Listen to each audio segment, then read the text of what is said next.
Good evening, everyone. The Hoggard Vikings football team sit one game away from returning to the state championship for the first time since 2007.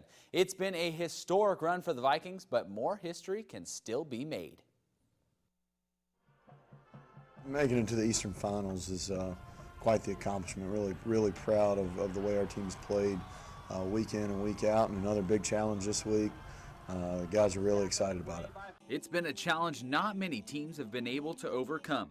The Scotland County Fighting Scots have only lost 9 games since 2011, defeating teams all across the state, including Hoggard, in round 3 of the playoffs last year. Here in 2017, the Vikings have shown they can avenge losses, and Coach Craig Underwood says they can do it again if they execute. We've got to be fundamentally sharp in all 3 phases of the game. You win championships by doing little things right. Tackling well, finishing blocks, ball security, all those things. You also win championships by jumping out to early leads, something Hoggard did to perfection last week in their victory against Heritage when they scored on their opening possession and followed that with 2 turnovers, ultimately turning them into a 13-point lead in the first quarter. With a team that scored more than 60 points in each of their playoff games, the Vikes know they need to score early and often. It's huge, and trying to set a tone every game, and that's what Scotland has made a living on. They have major production in the first quarter, so that's a big challenge for us, is to play our game and us try to be the ones that are productive in the first quarter. We've done a great job of that lately. This is what the perfect season comes down to: win, and the Vikings play for their first state championship under Coach Underwood. Lose, and the year ends 1 game short. I really think it comes down to our players' motivation. They really are. They're a very driven group, starting with our senior class. They've worked hard all year, and the end is in sight. And I think they're ready to show up and execute at a high level again. So it all goes down in Laurinburg Friday at 7:30. We'll have highlights from the 4A East Finals Friday night during our full court press broadcast.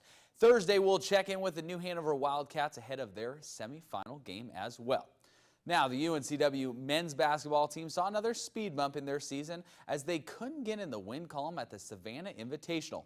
But this week, they have the chance to turn the script against a rivalry opponent. It's one of the better rivalry games that the Seahawks have, as they will travel up to Greenville to take on East Carolina University. This is not the first time UNCW's faced off against ECU, as the two squared off in the Jamboree in Chapel Hill before this year began.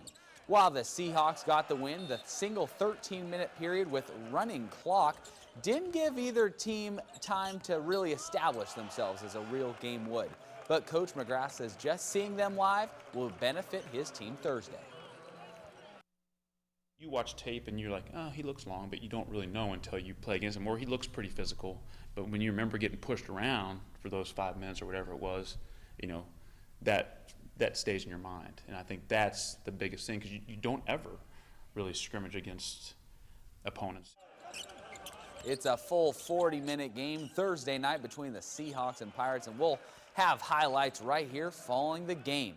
Let's keep things with UNCW and end things on a nice note tonight. Chuck Agbodo was one of our favorites on the UNCW basketball team. He's also one of the favorites of Stephanie at Biddy and Bose, and today Chuck surprised his biggest fan at work to congratulate her on her new promotion.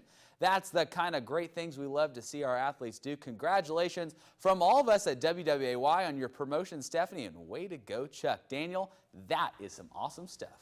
Yes, it is, and it's perfect. It's Chuck's height, Stephanie's height. That's just a perfect pick. Thank you, Dustin.